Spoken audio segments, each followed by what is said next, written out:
In this video, we're going to learn how to clearly state our job in Vietnamese.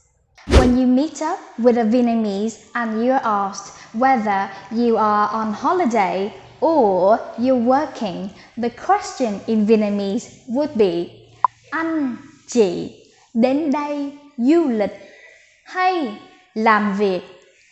To answer this, we say either we are on holiday, mình đến đây du lịch, or we're working here, mình làm việc ở đây.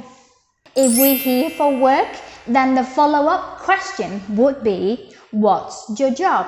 Which is anh chị làm nghề gì? To answer this, we usually say mình là followed by the name of our job. But sometimes it's easier to state the setting or our workplace. Mình làm việc ở. To know more vocabulary words about different workplaces, click here.